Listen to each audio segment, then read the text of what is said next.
Welcome to Start Writing. I'm Joe Bendosky. This week we have a re-release of an episode that is almost a year old. It is on Action Beats. And the reason for this is as I was sitting down with Jay to start recording the discussion episode we're preparing for now, I just didn't feel like I'd done enough research on the topic. I didn't feel like I could go into it enough. I didn't feel like I had enough strong examples to really illustrate the points. And we want to make sure that when we finally do release, we've really put our time in and researched this thoroughly. And just with this topic, trying to find some of the more nuanced points that I wanted, I just didn't feel prepared for it yet. So we're going to move it to next month. This is a much older episode, so I think a lot of you have not heard it. Particularly if you're not listening on Podbean directly, I think it limits us to 20 episodes. And so this one is fairly old. It's our 14th episode discussion here. So we talk about the difference between a tag and action beat and not committing the sin of using them together. So, and we'll talk about when you'll want to use a tag and why. And this is you've heard us discuss it a lot. The post dialogue description as this terrible thing that so many writers do, and they learn it from other writers. And in this episode, we're going to talk about that in great detail as well, and how you can sometimes put a descriptive tag at the end of dialogue and not necessarily have it be the sin of the post dialogue description, but more of a reminder. And we'll go into great detail that in this episode. So it is a re-release. I just wanted to let you know that in front and inform you guys of why we're doing that. I want to make sure when we do produce an episode that is really polished and very well researched before we put it out there. So here is the show. I'm Joe Bendosky. And I'm Jay Washburn. And this is Start Writing. And today, for the month of November, we're going to be discussing action beats. And just kind of breaking it down into its different parts and how to use them and work them in. It's a simple concept. I know for myself and a lot of writers who are starting out, it's something that you're not entirely familiar with. And so we kind of want to go into that and how to really make them work to help develop your tension and keep the story interesting, even as you're working in the beats. So we'll break this down. So I'm calling them action beats. As we've discussed before, writers, we have a universality problem in that we don't use the same words for things. So these are some of the other names they go by. Action tags, narrative beats. There may even be more, but those were the ones I came across in my research for this. So we break this down into 4 different parts. We have tags. And the purpose of a tag is just to kind of identify to the reader who said a line of dialogue. So you have like said, replied, asked. You tend to keep these really simple, just so they don't distract the reader. You know, one of the things they talk about in writing is when you write, you know, this character said this. The word "said" is so common that for most readers it just kind of disappears. You don't even notice it.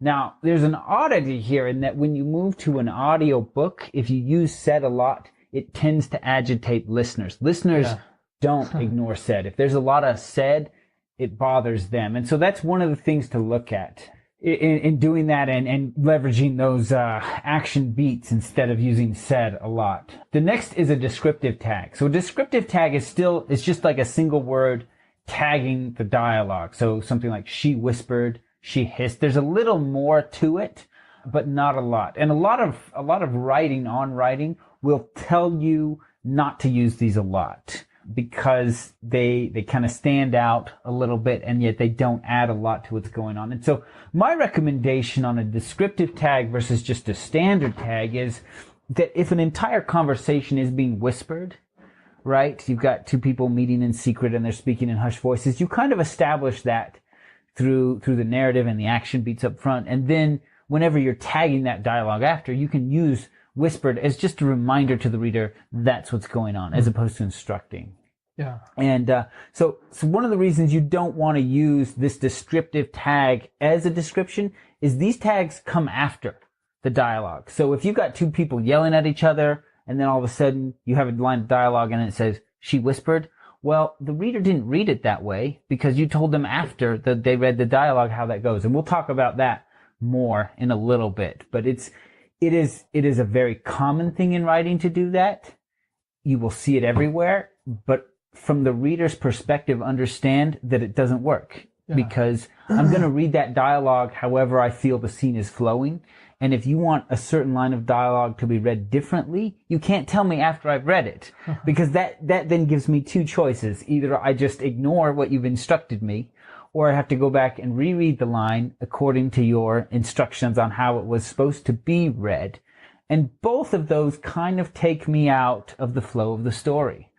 So it's not a situation you want to be in there. So as a reminder tag, it works, but definitely not something you want to be tagging as a way of telling the reader how something was said, because they come in post dialogue.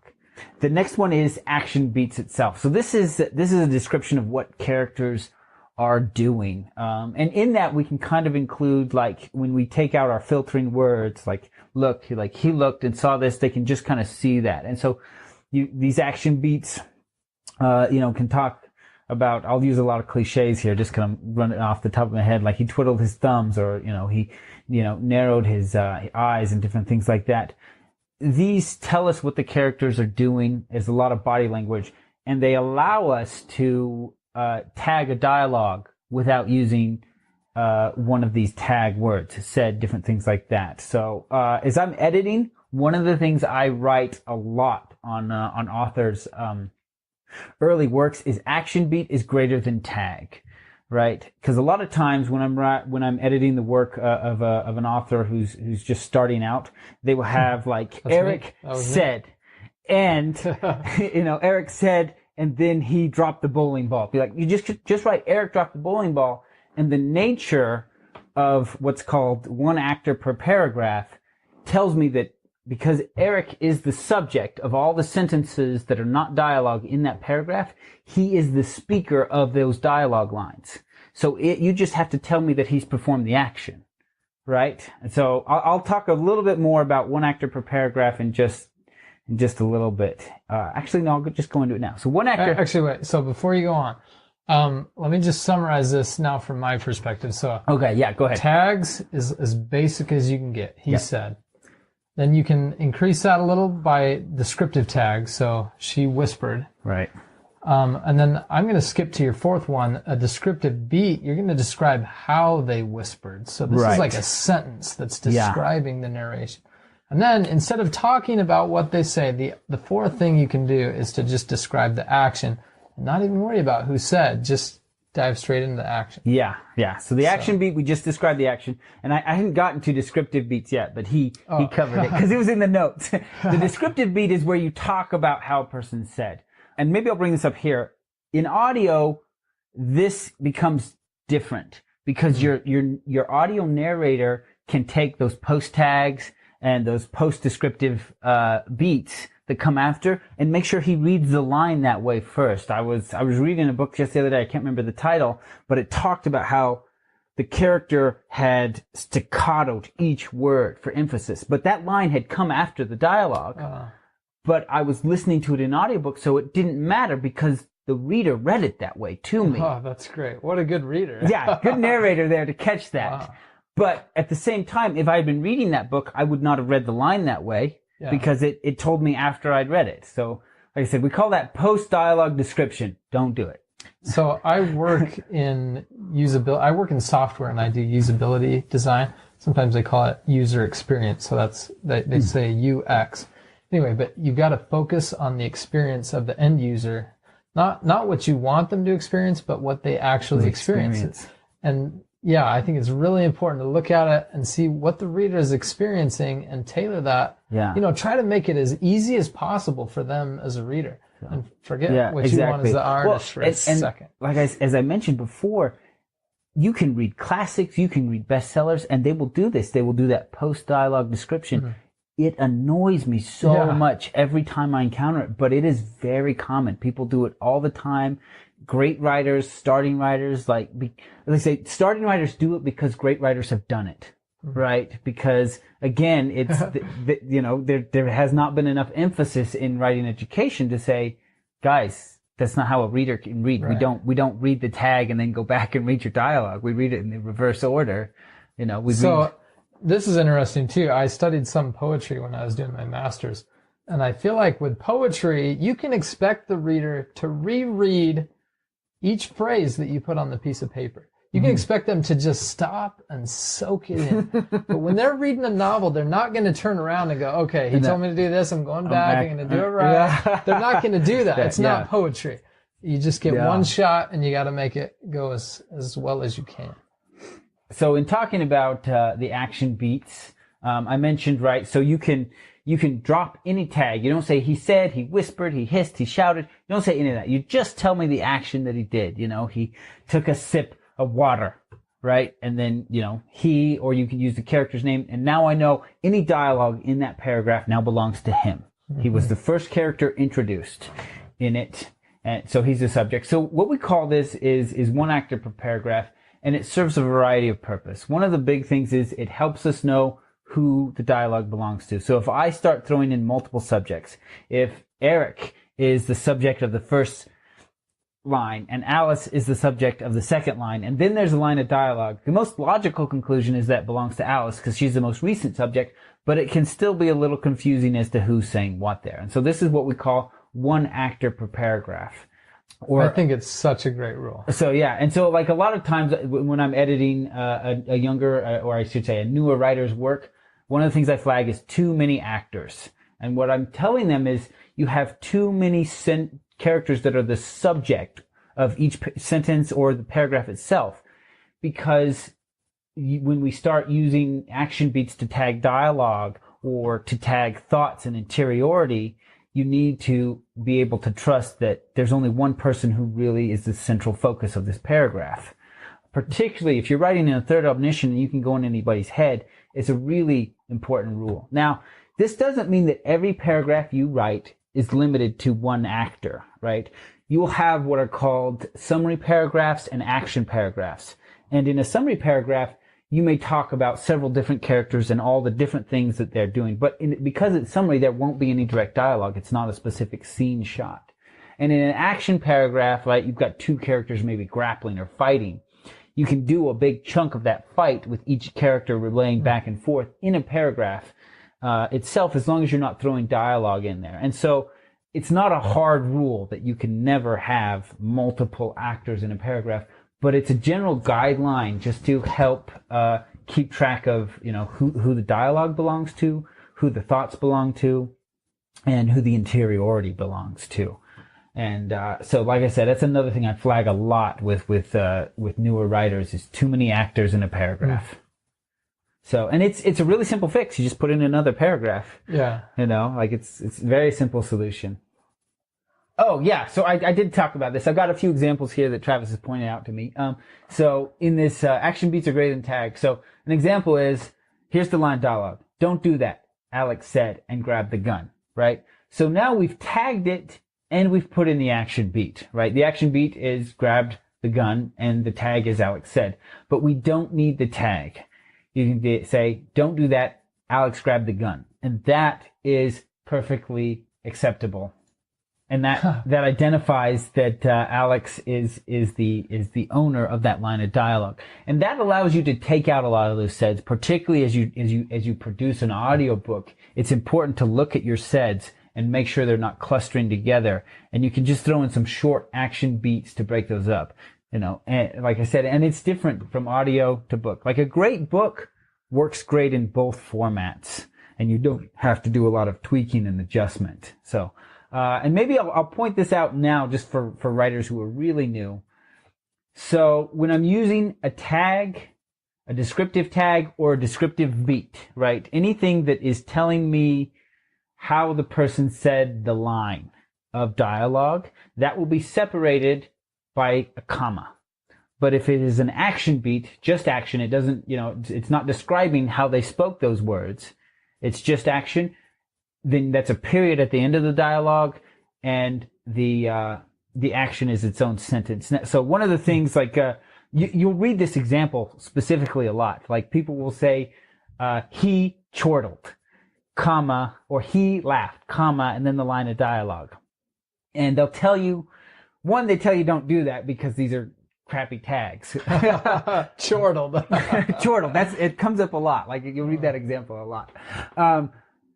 But one of the things they talk about is people don't laugh and talk, unless it's just a light chuckle. Yeah. And so you could say he chuckled, comma, and then the dialogue, which means he's chuckling through as he talks.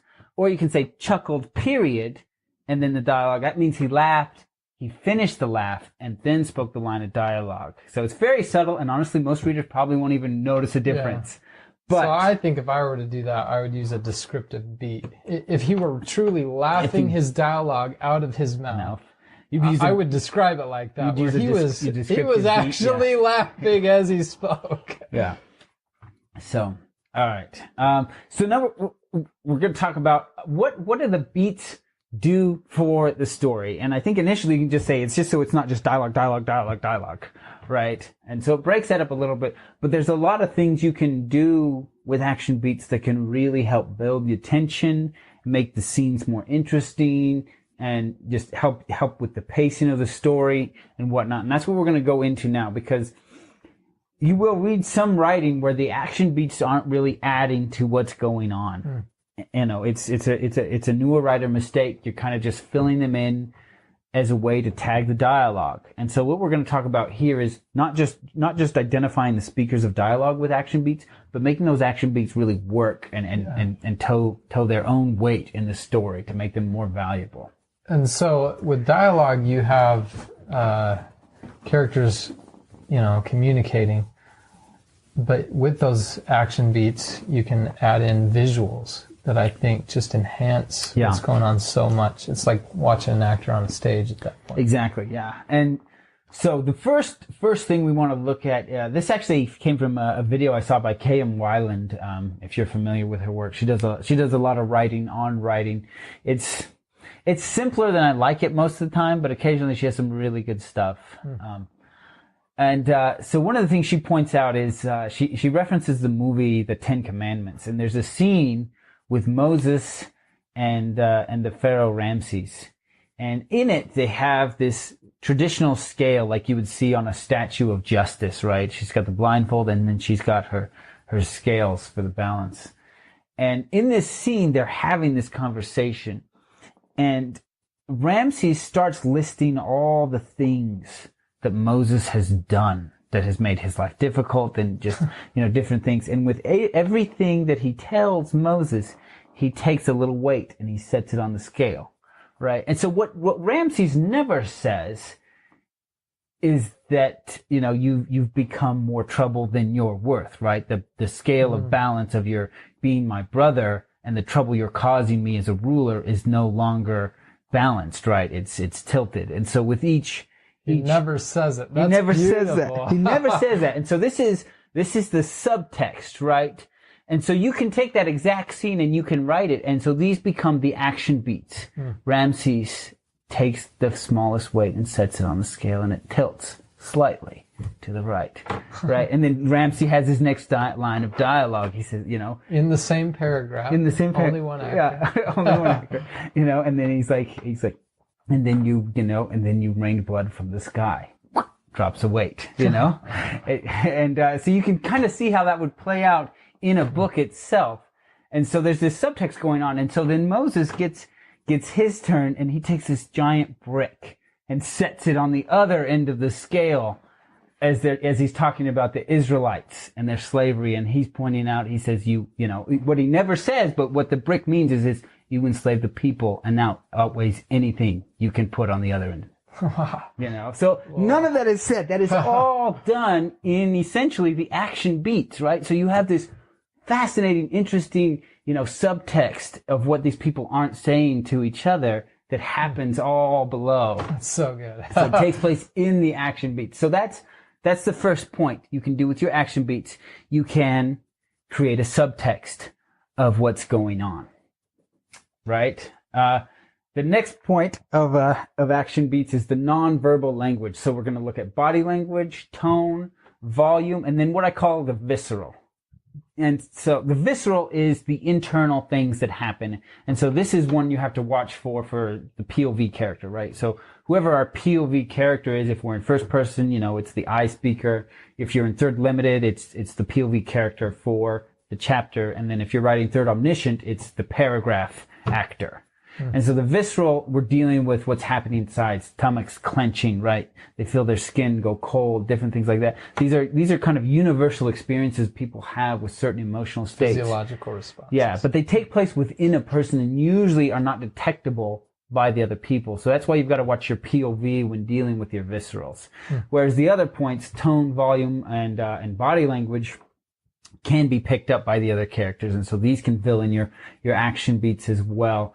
And so if anyone, I doubt any one of our listeners has, but my early writings, my first two books were nonfiction on body language. So as I transitioned into fiction writing, I would write 3 or 4, 5 sentences on body language, right? Because I had studied these are the universal expressions of these specific emotions. These are the nuances that shifted into various things. These are the cultural and these are the mannerisms. And so I would just pound it. And people are like, you're just describing way too much body language. There's way too much going on. Wow. So it'd be like a paragraph of action beats and then a line of dialogue.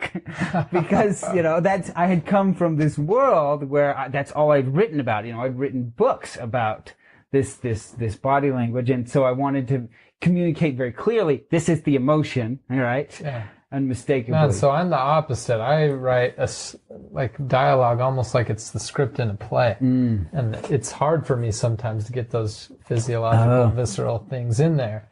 So, I'm on the other end. So I had to learn to tone it back. And what I've learned just from beta feedback and critique groups is 1, sometimes 2 points of action beats is about all you want to throw in there.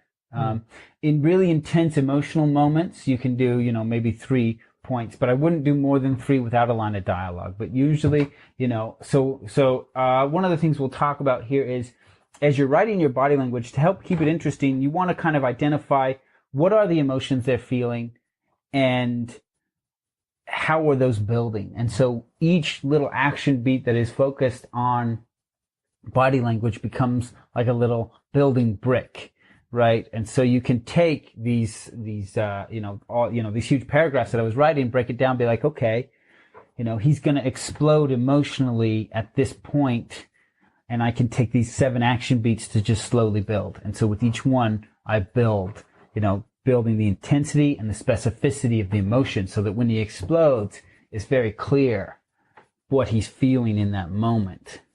Do you have any ideas on how to not make all of this sound cliche, so that it's unique to the character more than just I guess universal's okay, but so we'll break it down this way, right? So when dealing with body language, we have universals, and then you have cultural expressions, and then you have what are called mannerisms. Okay, so universal mannerisms are individual. Now, in dealing with writing, understand that if you start using a cultural body language for an emotion, if your readers aren't from that culture, they won't be able to identify it. So maybe you got to clue them in. Yeah, you got to clue them in, at some point to that. And the same thing with a mannerism, no reader will know what it means when a character does it unless you clue them in.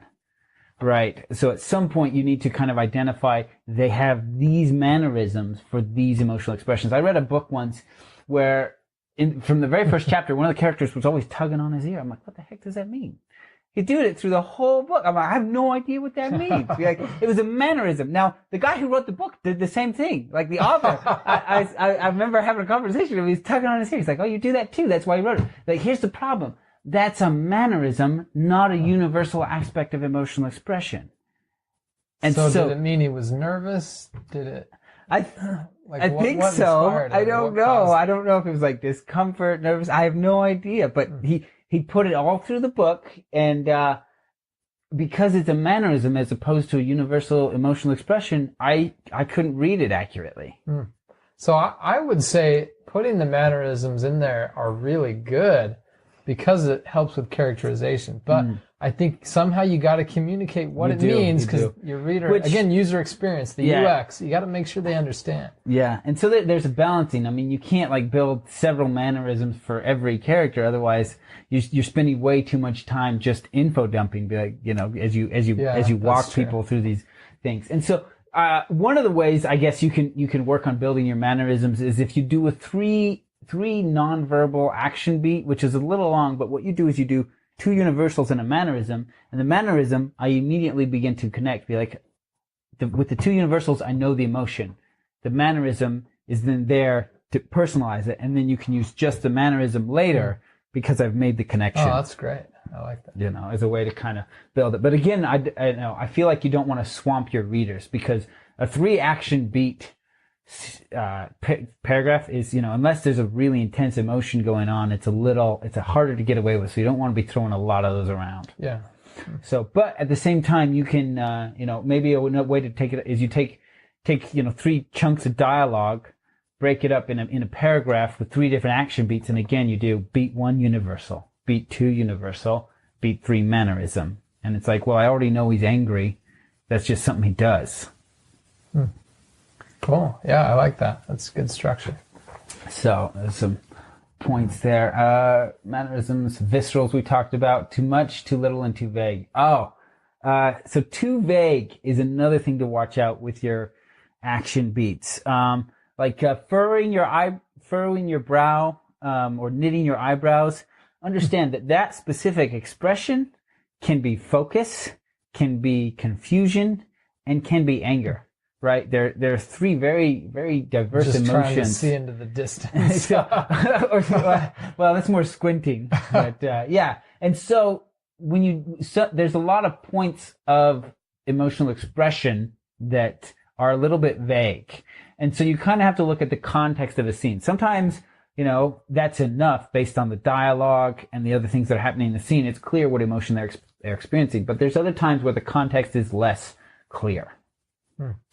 And so that's that. And right now I think I'll take a brief kind of tangent, and that is talking about show versus tell and why we are using these action beats. And I think maybe we talked about this empathy before, right? Yeah, I think so. And so as you write these action beats, this is where you write out the emotions, and so your reader can see them happening and have that empathic response to the emotions the characters are feeling, right? Because this is how we read emotions in real life. We have these universal signs that we're able to read in human body language, and then based on the context that they occur, we read the nuance, right? Jealousy is derived from anger, but it's the context that tells us that's jealousy, not just anger, that it's beyond that, right? Same thing with betrayal. If you feel betrayed, that's again a form of anger, but it is the context that tells us that. So we read the body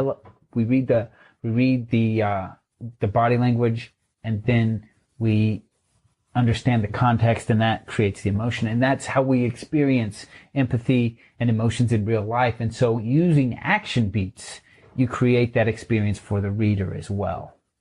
Maybe this is a good time I just wanted to tell them, so a couple years ago, I'm working on the Song of Locke, and I sent an early draft to Joe, and everything that we've talked about tonight, he marked in my manuscript. And there was a lot of it. And essentially every sentence had words in it that I could trim out and cut down to just what was really meaningful and, with lots of impact. And that just transformed my writing. And I've had many people come at me and they're like, you're really improving as a writer. I don't know what it is, but your writing is just really good. I've had a lot of people tell me this. And I really think it has to do with this discussion that we're having now, where you're treating the reader, red carpet. So it's easy for them to follow. And you're not bogging them down with anything superfluous at all. You're just nailing them with a really good story. Right. Yeah.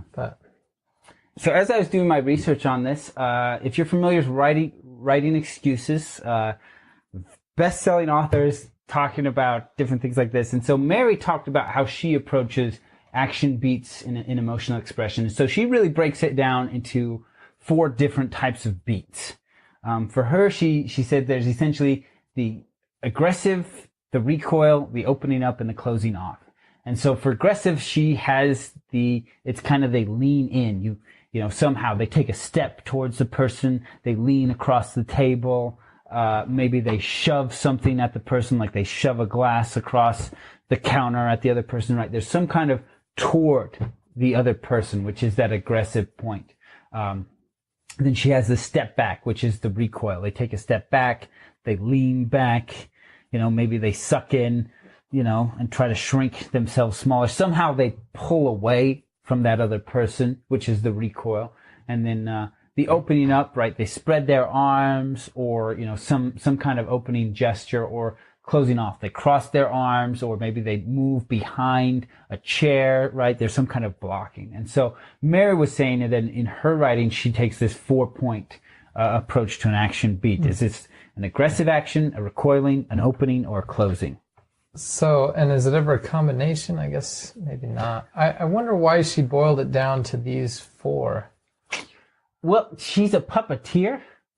And in puppeteering, that's what she talked about, because you don't have the ability to go into the deeper nuances. Oh, wow. And so that's kind of where she was pulling hers. But I wanted to point it out. She is a best-selling author. You know, she's very successful, and these beats work for her. And so, you know, maybe as you're looking at this, these are vaguer, but they communicate a general direction of the emotion, right? No, I really like it. I'm not sure I quite get it yet, but so aggression is an attack, recoil. For me, it feels retreat. it's too broad. But again, my first 2 books were on body language, right? Like, I think about it, and then I'm gonna bring this up now because I think every writer should own this. It's like one of the best things ever. It's called the Emotion Thesaurus. Wow! And team of writers got together and they basically searched through writing and body language experts. I could use this. And so you can look up an emotion, and whatever emotion you pick up, they talk about the physical signs, and they talk about the internal sensations, they talk about mental responses. You know, they just break it down into anything. It's table of contents, adoration, agitation, amazement, amusement. So, it just goes on and on. Wow. Yeah, and so it gives you all the body language you can use, and then it gives you all the viscerals inside the character, but it also gives you like things people tend to say or whatnot, just all the different ways. So like I said, I feel like every writer should own this. And like, even though I wrote 2 books on body language, I still use this thing all the time. Like, sometimes I'll be writing and I'll be like, you know, I'm like, okay, like, I'll be like, okay, this is the emotion I want to get to. And as I'm writing, I'll just write action beat, you know, step 1, or action beat step 2, because I'm trying to work in my steps. I'm building to the explosion of that emotion. And so then I consult my book and I look at what are some of the more subtle physical signs, what are the more intense physical signs. You know, what are some of the viscerals? And so I work those into step 1, step 2, you know, fear 1, fear 2, fear 3, until I get to the explosion where it's no longer just an action beat, but there's a dialogue component, right? This emotion has erupted. So like I said, it's called The Emotion Thesaurus. It's by Angela Eckerman and Becca Puglisi, I think. Yeah. But like I said, I recommend every writer own it. They don't sponsor the show, look it up. But it's fantastic. It's exactly what a playwright like me needs. Yeah, exactly. So, so that's writing excuses. Beat dialogue correlation. So this came up once in one of my writing groups, and I had this character. And every time he was talking, he wanted to get the meeting started. He was getting frustrated with people not being focused and on task and everything.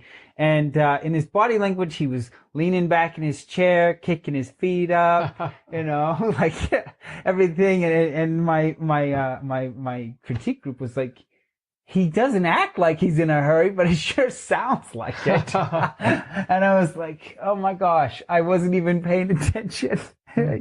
Right. Now, there is so you want to make sure your beats and your dialogue are correlating when they should correlate. But if a person is lying and deceiving other people, a incongruency in that beat dialogue is actually really good to reveal them being deceptive, right?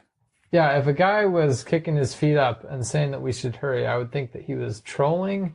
Yeah. Or, Yeah, I would think something's funny going on, that Yeah. he's not really meaning what he's saying. So the correlation or the incongruency, both should be intentional, right?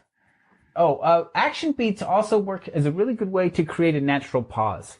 As I've read and as I've worked with my critique group, if a person changes topic in the middle of a group of dialogues, it can be really jarring and confusing. And so an action beat there works really well to kind of segue the reader. Particularly, you can then use that action beat to indicate something, like, so maybe they're discussing something that happened earlier in the day, but then they've got to go somewhere later, and maybe there's a map or something, and they can point to the map.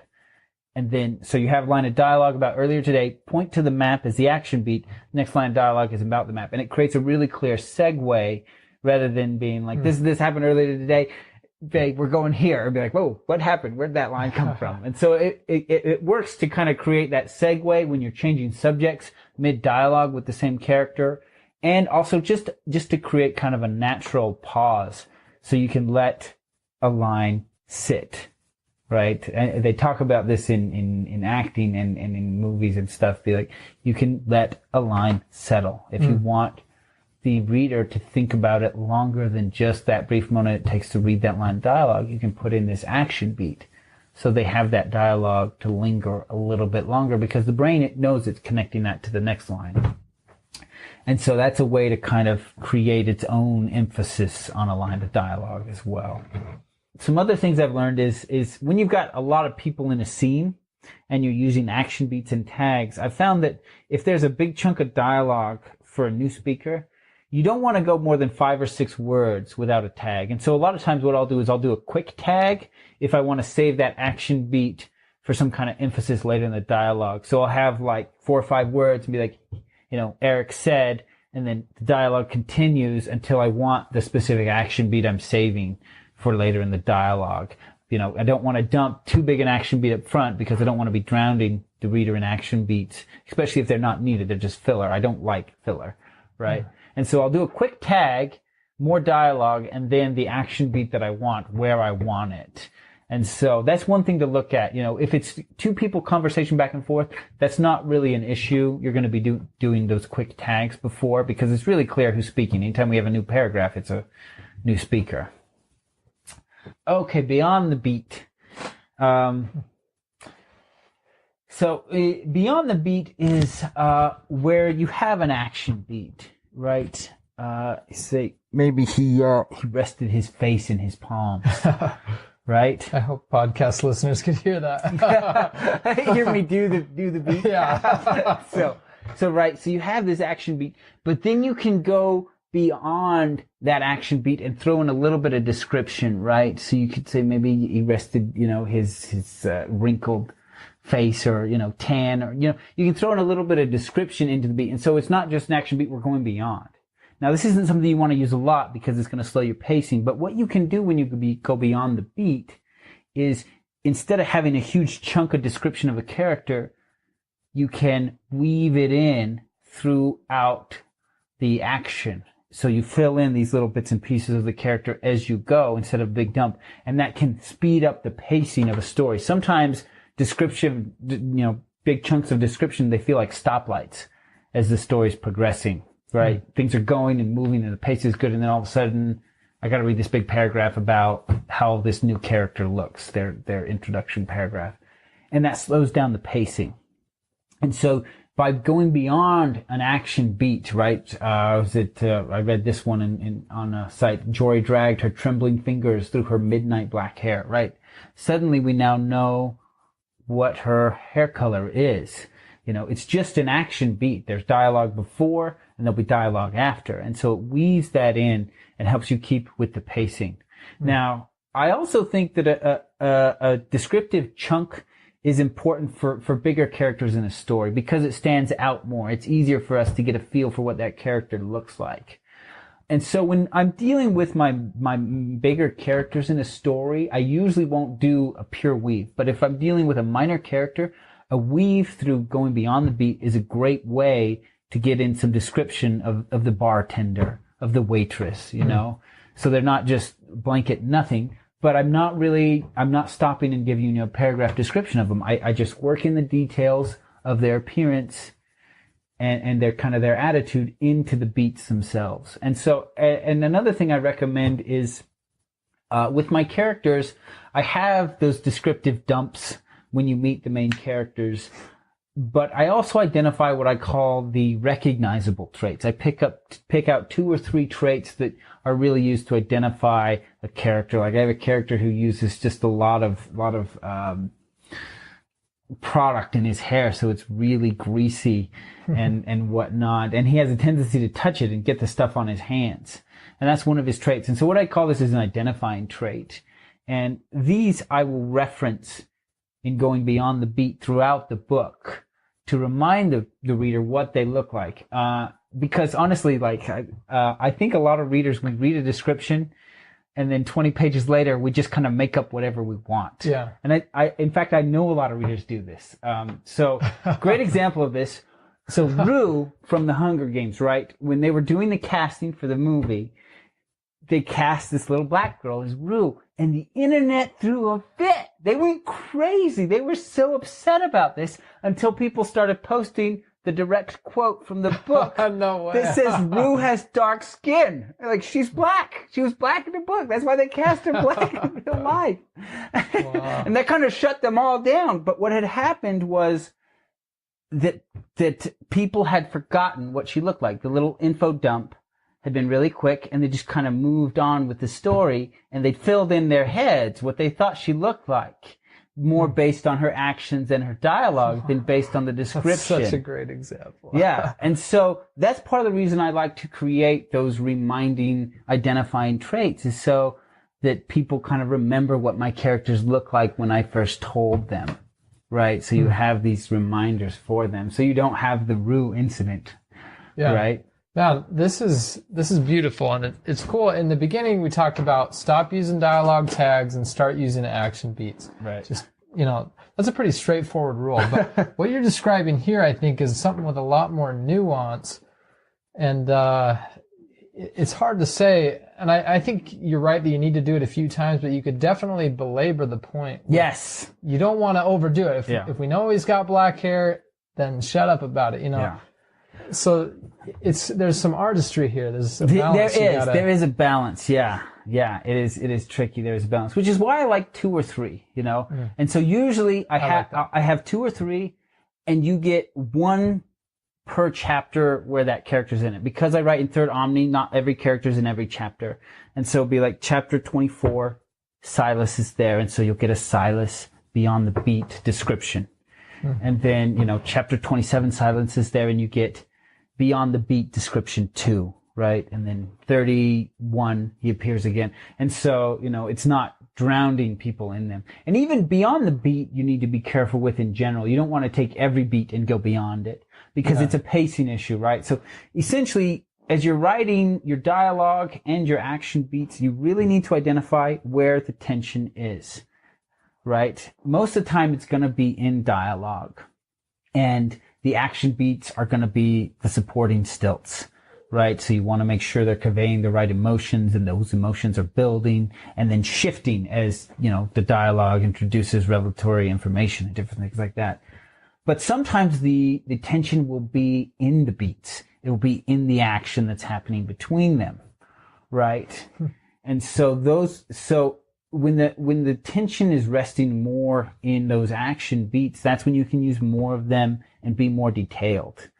Whereas if the tension is more in the dialogue, you'll want to, not dig into them. And so usually what happens is, because tension builds in a scene, and we tend to focus on dialogue, with the exception of action scenes, as that driver of tension, your beyond the beats and your bigger action beats are going to come in the beginning. And as the tension builds in the dialogue, you're going to tailor those back. For me, like, as I hit the peak point of the tension in the dialogue, that's when I start to tag. And then as we pull back, I start to fill in those things. So, one of the things I've encountered in my writing group is that, if you're not writing the action beats as the emotions, then it feels like your characters are not reacting to what's being said. Yeah. Right. It's a big issue. People will be like, well, it just feels like this guy said all this stuff and she doesn't care. She just goes on with her thing. right? And so that's interesting. That's a big point of an action beat, is it lets the characters have an emotional reaction to the dialogue of the other person, and so it feels like they're more connected. So particularly as we deal with switch tracking, and we'll do a whole episode on switch tracking. But essentially, in writing, we talk about how every character has their motivation and their agenda that they're working to accomplish, and most of the action in a novel is dialogue. And so switch tracking, like I said, we'll go in bigger depth, but that's how each character is kind of doing that. And so as you have these people pursuing separate agendas through dialogue, sometimes it can feel like they don't line up very clearly, but the action beats allow you to pull that together. So as they pursue these as they pursue these motivations, they have emotional reactions to what's being told to them. And so you can see them listening to the other person, but still trying to pursue their own goals. So that is action beats. We talked a little bit about mimetic rhythm here, controlling your pacing and whatnot. We'll do a whole thing on that at some point as well. But I think that's it. Do you have anything else? So as we were discussing this, normally we talk about, well, not normally, most of the time we talk about macro. Yeah. The big well, we picture started macro, but this was always my intention. Yeah, no. This is beautiful. So the image that came to mind, I think it's in Toy Story 2, when the old guy, so Woody's gotten all beat up, and this toy collector finds him and gets out this tiny little airbrush, and he zooms in with like the magnifying glass monocle and does this tiny little touch up to his eye, to Woody's eyeball, this tiny little toy. And I feel like this is what we're doing with action beats. I think it's kind of the thing that mostly matters at the very end, although I think you can practice it as you're writing. But as you do this, those final touches are just going to make your manuscript shine. If you can do this right. Those little fine, tiny details. Thanks for listening. As always, we would love it if you would leave a review on iTunes for us. If you're bold, submit a manuscript for critique. I promise I will make you feel like a terrible writer for doing so.